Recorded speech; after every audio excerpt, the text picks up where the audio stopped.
Guys, this is Craig Cunha. I am a real estate agent here in Southwest Florida, and I get this question all the time about what's it like in the nightlife in Cape Coral or Fort Myers. So what I'm going to do is show you a little bit about what we found. We went out one afternoon and evening, stopped at a couple different places, going to give you an idea of what it looks like, where it's located, maybe what the food is like there, and whether or not you should even eat there.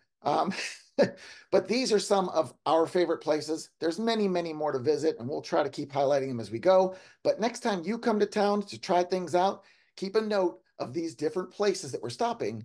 And if they appeal to you, there's one in particular on this list I think you're really going to like. We had a great time there. But if you have any questions beyond what you're seeing, you've got to call, text, email, and possibly even a Zoom call, and we'll get you everything you need because I've got your back when moving to the Gulf Coast. Now, let's just jump right into it. All right, so one of the places that we tend to go to because it's waterfront is a place called Michelli's. Michelli's is really in Matlacha. Yes, not Matlacha, it's Matlacha, little fishing village. Had a lot of trouble during the storm, but there's many things that are still there, and Michelli's is one of the places that stayed throughout. There are docks out back that you can pull up to. It's a smaller canal with a really strong current, so maybe not as easy to navigate as some other places. However, that's just one option. Plenty of parking out front, and there's indoor and outdoor dining. The food selections are ample, many different choices there, and this is one of the places you'll have a full bar. It's not just wine and beer like many places can be. So when you go to this place, it's a family atmosphere. It truly does feel like the older style dining halls when you go into them, and out back is a true tiki. So you're going to have the covered area out back. There are fans out there for some of our warmer days, and live bands will be there from time to time, usually weekends, definitely in season. Right now we're in off season, so getting live music can be very sparse and usually towards evenings and weekends. Now, another one of the favorites, my absolute favorites, and you know this if you've been watching me for any amount of time, is the Boathouse. It is absolutely wonderful. I won't say the food is the top of the list. It's not quite like Michelli's is. However, the water view is fantastic. The dock system was rebuilt after the storm, so a lot more parking for boats. They're going to be redoing the entire area in the yacht club. This is where you'll find the Boathouse, right down the yacht club area. They're redoing the entire area. It's going to take a couple years to get it done, but it will give many more options down in the area. It's going to feel much like, I believe, much like a Margaritaville like they have down on Fort Myers Beach. So it's, again, great waterfront, plenty of open bar options, and lots of TV. So if you want to watch your sports on the water, get the breezes, get that tropical feeling, the Boathouse is going to be for you. Now, one thing I do want to mention about every single place that I put on this list, there is no place that you're going to find that you're going to have to break the bank to go to eat or to drink. This is just to give you kind of a moderate level, nice place to go. Drinks are going to fall anywhere from the, $5 to $8 for wines. You can go much higher, obviously, but if you are looking for reasonable drinks, there's going to be places that'll do cocktails for $8 plus, usually going to be more in the 12 to 15 range. But again, that's what you can expect if you're going out to a bar. And if you do not partake in alcoholic beverages, just go and enjoy the food, enjoy the music, enjoy the people, the ambiance. It's going to be in every one of these places we talk about. So the next place that we stopped off at was the Lobster Lady. Lobster Lady was a very good experience. I've been there a few times. The food is always excellent, and it's always busy. It doesn't seem to matter when you go, it's busy. We walked in this particular evening, and thankfully some people were leaving the bar, so it gave us an opportunity to belly right up to the bar there, have all the selections of things right in front of our face, and you usually get a little faster service from the bar. I don't know what that's about, but you do. Anyway, you'll see that this place will be full most times. It's located in the Southwest Cape, so down in the Southwest, you're going to find a multitude of options of places to go. There's a place called Duffy's for, again, a sports bar. It has plenty of American cuisine there and tons of TVs. We didn't go there this particular day because we saved that for football season, but Lobster Lady is purely for the food and the drinks. The entertainment isn't really going to be there. They don't have the space for it. But if you're looking for seafood, it's a great place to go. And again, you're not going to break the bank. Another place that you're going to find down the Southwest, we're dropping right down from the Lobster Lady to Cape Harbor. Down in Cape Harbor, you're going to find Rum Runners. Rum Runners is one of the most popular restaurants because of the waterfront, once again. And what's really unique about the waterfront in this location, it's right where the Chiquita boat lock is. Yes, that boat lock that you've heard a ton about, that they can't seem to decide to get rid of it or not. They apparently decided they were going to get rid of it, but we don't know what the timeline is for that. But in this particular area, there's also a boat storage building down there that you can potentially store your boat. There's a marina around the backside over by where Fathoms is. We're going to talk about Fathoms in just a second. But Rum Runners, known for having very good food, the waterfront, indoor, outdoor dining, usually live music, great ambiance overall. It's a place to meet up with your friends and family and just take in what Florida truly is. You'll see a lot of boats coming and going. Hey, and you know, you're going to see sea life there too, because a lot of it's in and out of there, dolphins and such. But there are times that it's going to be super busy. And when we're off season, it's really busy. So if you're going to be doing this in season, if we're in the months between, I'm going to say November through April, if you're in that timeline, you might want to really consider what times you're going, or call and see if you can make a reservation. Some places take reservations, some places don't. But off season, which is when we went here, you can see it was still relatively busy. So it will be that way for most places that are the good places to eat year round. So it really doesn't matter. Once again, won't break the bank at this place. But if you want something a little more casual, bounce across the street, over through the courtyard, between the condo buildings, and there's an outdoor circular bar that Fathoms has. There's also some indoor dining and some dining along the back of the restaurant, but that will give you a marina view. There's usually live music going on down here. During season, there's going to be things like bike nights, which will be almost every single week. Live music, motorcycles, people. It's usually crowded down there. So you can take in a lot of stuff right down in Cape Harbor. And I had one particular client, Jackie and Jay, you guys picked this area specifically for Rum Runners. You'll love the fact that it was right there across the street from where you picked your home. So I hope you're enjoying that as much as you thought you would. I know you're enjoying the boat because I see you out on that all the time. Now, one of my favorite places, I just popped into it for the first time the other week, is Tito's Cantina. If you don't know, Tito Ortiz, UFC champ, did come and open a restaurant here in Southwest Florida, in Cape Coral in particular. He came during the storm. I talked to him about this.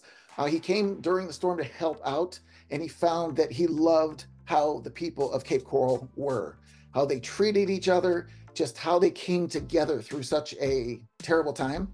And his goal, his vision is to continue expanding his business, but he does a Southern California Mexican cuisine, has a ton of different tequilas. If you're somebody that really takes in the different tequilas and really can appreciate them, he's got a ton of them there. But the ambiance inside was absolutely comfortable, cozy, just you felt at home there. And Tito himself, he works the tables, he talks to the people, he serves the food. So you talk about a invested owner, Tito's one of them, and for that I respect him, and I will be going back many more times. I hope you give it a shot too. We had a great experience there, and once again, you don't spend a bunch of money going there, but you'll have a great time. That will be also down in the southeast, right on Cape Coral Parkway. This is where you're going to find a ton of stuff. We have a bunch more places that we're going to go down in that area, but there are many, many more. I've done some reviews previously down at Merrick's Seafood, Merrick's Fishtail, and it's down there. Again, wonderful food, seafood, brunches on the weekends, absolutely terrific. Cork Soakers, same thing, has a very nice array of food. That's on 47th Terrace, which is just north of Cape Coral Parkway. So those are some of the places you can go. Those are probably going to give you more of a daytime experience, but let's keep going through the nighttime experience here in Southeast Cape. So our next stop was the Tiki Bar. Now this Tiki Bar is much different than some of the others. Again, there's no water here, which is usually not my thing, but we wanted to take in one particular thing that you'll always find at the Tiki Bar. That's a live band. There's a live band there most all the time. It's a large tiki as well. Everything's outside, so you're not going to find air conditioning, but you'll find fans, hopefully a cool evening. Parking can be relatively difficult at times because the parking lot's not that large. However, you will usually find a spot, and they seem to circulate people in and out of there pretty well. Overall experience, not bad. Drinks, again, relatively inexpensive. You're not going there for food, maybe some appetizers, but it's not really a sit down and dine kind of place. Now, as we are going to our next stop, we just passed the Monkey Bar because the Monkey Bar, again, is very much like the Tiki. It's very specific to just hanging out and drinking, listening to music, not necessarily even live music. Occasionally it is, but the location is still there in the downtown area, and you'll see it's always going to be busy. One of our other stops was a place called Nevermind. This place is known for its food. Very good food in there. The ambiance is much different than some of the other places. There's a little bit more of a darkness inside, so it's not going to be light and bright like some places, but it's very cozy, very comfortable. If you're just kind of looking for a place to hang out for the evening, maybe take in some sports because they're going to have TV screens here. Not necessarily going to have live music inside. Occasionally you could have it outside, but most of the music there is piped in through speakers. Again, the cost is very inexpensive to hang out there, but it is going to be mostly for adult beverages, appetizers, things of that sort. You can get some entrees there, but the menu, while it's not expansive, it is very good. So I recommend stopping in there, trying that out at least once, and let me know what you think. Another place we stopped in when we were down there is Backstreets. Yes, if you have lived in Cape Coral at all for any amount of time, you know Backstreets is going to be a very mixed crowd. You're going to find a little bit of everybody there, young, old, put together, not put together, holding their alcohol, not holding their alcohol. So all kinds of different things going on, and there are some characters that you'll find there as well. But we stopped in this particular evening. Outside was karaoke, and the place was packed. Outdoor bar seems to really keep its people in place. When you see the place open in the daytime, that outdoor bar will start having people sitting there pretty much from the time it opens, well into the evening, well into the 2 a.m. hour. They will have a live band inside. They have pool tables, they have tables, a lot of it standing room only, but that's just what it is. There is an outdoor area in the back as well, and the entertainment's pretty decent. Once again, the cost to be in this place, very relatively inexpensive, and it's not, again, about the food. This is about the ambiance. This is about the music and the drinks and just kind of getting together in a social atmosphere, but it is busy most times. And this, once again, was out of season. So you can imagine what it can be like in season when people are seeking entertainment. Now, right down from this is the Dixie Roadhouse. We did not go in the Dixie Roadhouse because at the hour we did this, the crowd changes over and the music style changes over. There's smoking allowed inside, which is something that I just really can't tolerate. Many of these other places did not smoke. Backstreets does allow smoking inside, so that was a little bit of a turnoff. But that one, you just kind of got to take it as it is. You don't really have a choice. But that would be the only downside I would name for those places. And again, if you don't care for the smoking, I guess don't go there. All right, and one of our last stops was Torched. Torched is kind of unique.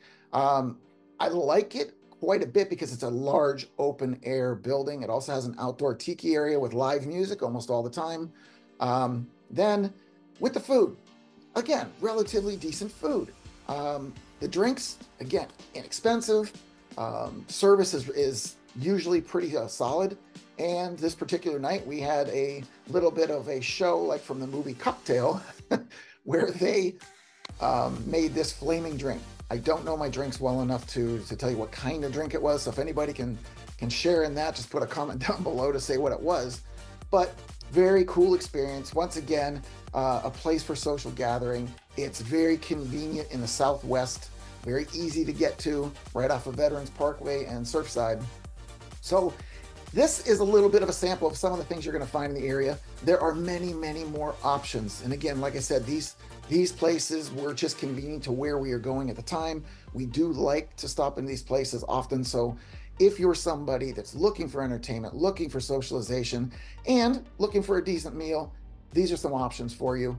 If you have any questions about that, please put them down below. Any comments, any experiences that you've had at other restaurants that you think others would like to know about, please comment down below. And if you have any other questions that haven't been answered here, check out one of these other videos. And if you didn't get your answers there, you got to do what everyone else is doing. Call, text, or email. Give me an opportunity to do a Zoom call with you. You can schedule that on Calendly. There's going to be a link down below for that as well. And if nothing else, use our app to get any other information that you need because I've got your back when moving to the Gulf Coast.